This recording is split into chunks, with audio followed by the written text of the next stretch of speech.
I did programming as part of the units. But after campus, I joined this program by Microsoft. It's called Microsoft Leap Apprenticeship Program. I know it's there in Nigeria, it's here in Kenya, and there's one in the US. Actually several in the US. So they came to Kenya, they did the very first one, and I applied.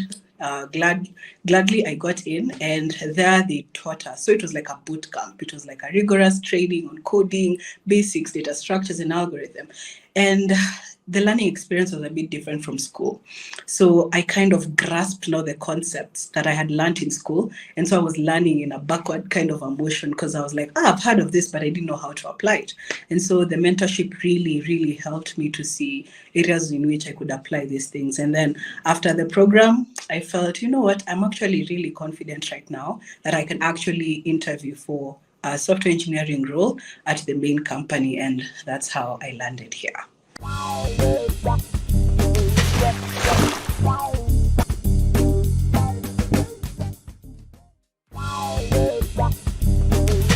Hello, everyone. You're welcome to today's episode of the Tech Talk with me, Kazeem. So today on the Tech Talk, I have Beryl Nekesa with me. Hi, Beryl, and welcome to the Tech Talk Show. Hi, Kazeem. Thanks for having me. So, Beryl, we're going to be talking about development today, right? Why people should consider being a developer. But before we delve into the topic, let my viewers know a little bit about you now, what you do. Okay. First of all, thank you for having me again on the show. It's such a great pleasure to interact with you and your viewers.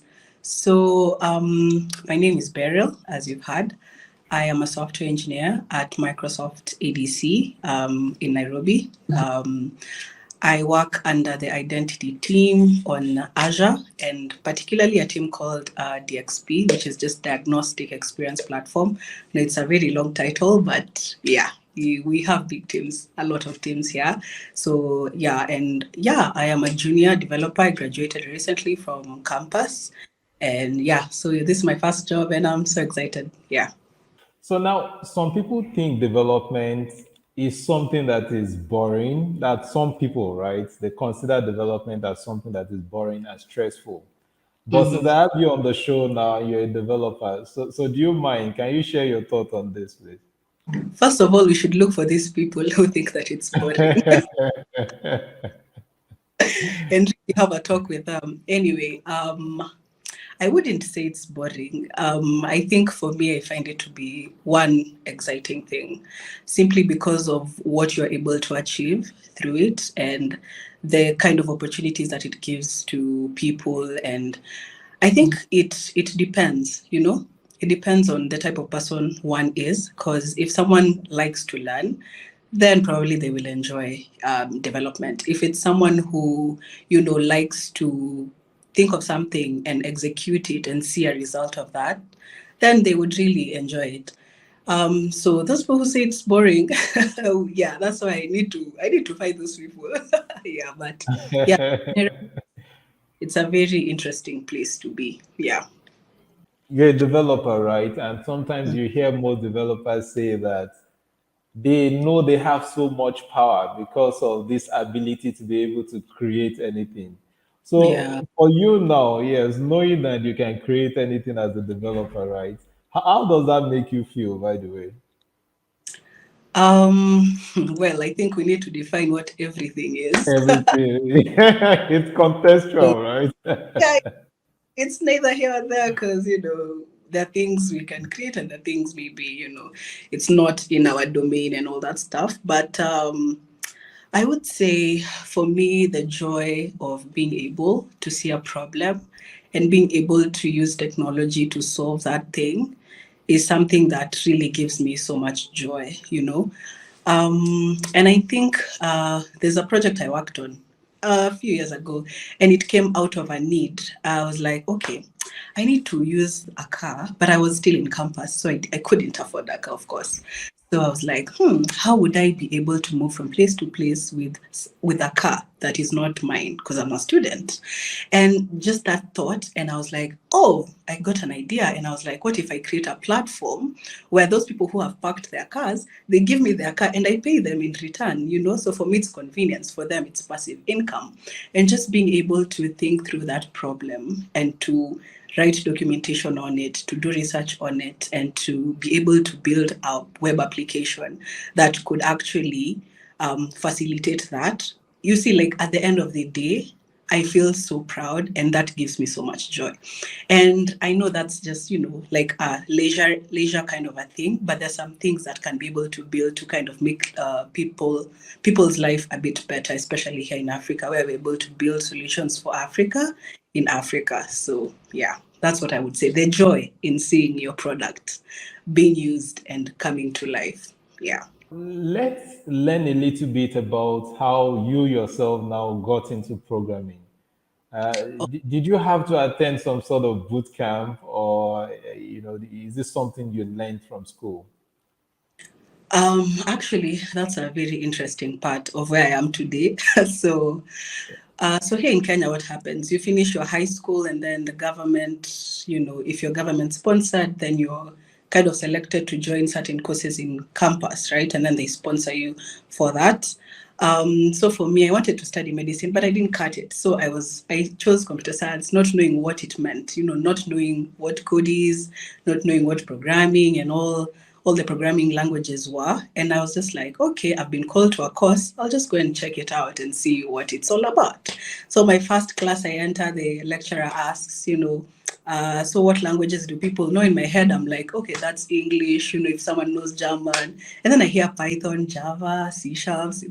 I'm like, what are people talking about? So for at first, I'm in a very strange environment, and I struggled for the first few years. Actually, most of my campus life, because I didn't figure out what it was exactly.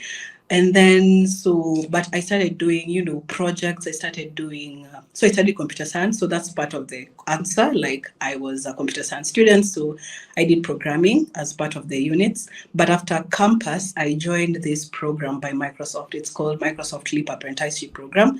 I know it's there in Nigeria. It's here in Kenya. And there's one in US.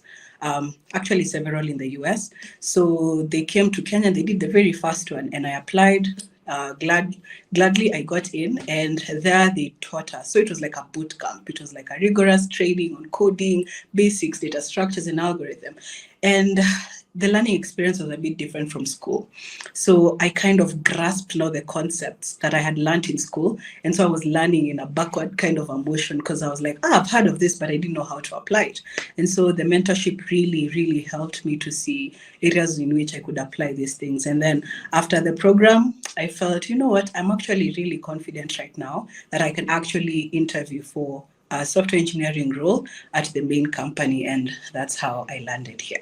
Do you think, contrary to what people say, but maybe you'll be in the best position to tell us this now, do one need to have a CS degree to code, to really be able to code well? I would say yes and no. I would say yes and no, and I would give a reason for both of them. I think currently there are a lot of boot camps that really equip one with the necessary knowledge to be able to be a software engineer, and also even self-study. Someone, even on YouTube, someone can know this because information is everywhere. Yes, anyone can write code, anyone can code, provided they do that extra training that's required to understand the fundamentals. Um, so yeah, anyone can without a CS degree, but then, having a CS degree would kind of, you just don't learn only the things that are required for software development, but you would actually go into depths of explaining why you really need to do these things. Because then in school, you'd find you'd be taught low level languages that, like if you were self-taught, probably you would do the high level languages and you'll only understand from an outside point of view. But then if you do a CS, you kind of get a deeper understanding of why certain things are done in a certain way. So that's why my answer is yes and no. But at the end of the day, we all work together and we build products that our customers are happy So yeah, it's for anyone can do it. You work as a developer, right? And it's something you enjoy doing. So, what are some of those cool things that you've identified as a pro, if I will now, of software development, like advantages for you of software uh, development? Okay, I think one I already mentioned, being able to see something come to life, something that was just a pure concept come to life. Two is just seeing how, technology can be used to, make life easier. I think here in Kenya, we have really, really tapped on the technical potential that's here in our country. Like, everywhere you go, you can just pay via, your phone and everything. And it just makes life a whole much easier. So there's that, and Yeah. being able to be a part of that is where the whole thing comes in. You're just like, yes, I was able to do that. So in software engineering, of course, there are so many facets that one can join in. So even if maybe you say, okay, maybe I'll work as a software tester, you work for a few years or months, and then you're like, oh, okay, I could go into design. And so the flexibility that also comes with software engineering is something that I really, really like, that I know, okay, in this career, I could actually change and my role could really morph into different things at different times. And it allows me to continually learn and grow, especially since our field, technology keeps on changing, right? So it keeps you on your toes and you're like, you have to learn this new thing, check this out and all that stuff. So yeah, those would be my response. Yeah. So, what are those things for you that you don't like about software engineering, about being a developer? Um, I think for me personally, I am extroverted.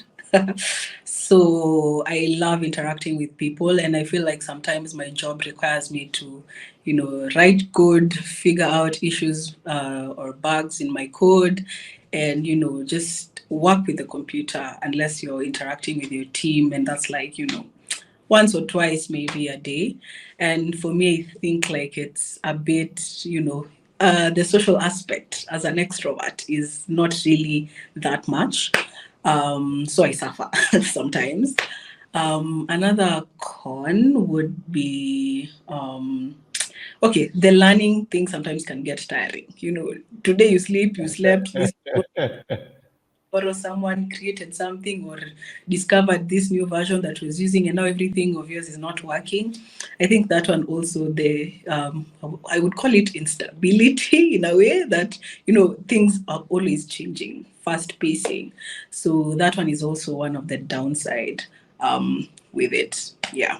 Let's try to wrap up now. For those looking to switch careers to software engineering, what do you think is going to take for them to make that career jump, that switch from, say, other areas of IT, or maybe they don't even have any IT skills at all, into software engineering? I'm a tech evangelist, so I really, really be telling my friends to, start coding because, this is the future anyway.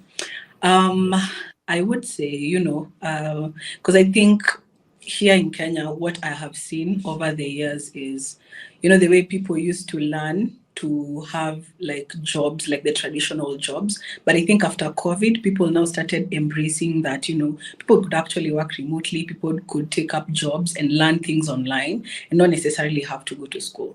So I would say that people should maximize the resources that are out there. But I think the caveat to this is, not all of us can do software engineering, right? Not all of us can be coders. We still need doctors, we still need lawyers. But for those that are interested, right? Yeah. Just start. I think that's the hard part. Just begin, watching videos and understanding the basic things first before even trying to understand how to build a mobile app that does so and so and so. Understanding the fundamentals is very critical. And if someone is really interested in pursuing it, I would advise them to find a mentor. They could reach out. They could reach out to anyone they look up to, and they would be willing to kind of share resources on how they could start boot camps that are good, or the local schools maybe in their areas that they could plug in. And that would be a really good place to start, because currently we're seeing 6 months someone is already a software engineer or they can do coding after a boot camp. And there's so many, so many, so many career facets that they could plug in if they are interested. Yeah. Thank you very much, Beryl, for spending time with me on today's episode of the Tech Talk. But just any last words from you now, and for those interested in connecting with you, how can they reach you? First of all, thank you for having me. It's such a pleasure. This is my first interview, and I feel so honored. This opens a door for many others in the future. I would Yes. encourage especially the girls who are watching this and probably they need mentorship or they need someone to look up to, they could reach out. Well, anyone can reach out, but I'm really passionate about the girls because for me it came out of mentorship. They would reach me on LinkedIn, Beryl Nekesa. They could send me an email, berylnekesa099@gmail.com, and I will surely plug with them. Yeah. Thank you very much, Beryl, for your time on today's episode of the Tech Talk. So here is what we've got time for on today's episode. Please, if you haven't subscribed to my channel, please do so. It's the Tech Talk right on YouTube. So from myself now and Beryl, it's a bye bye, and let's do this again another time. Thank you, Yes. Beryl. Thank you.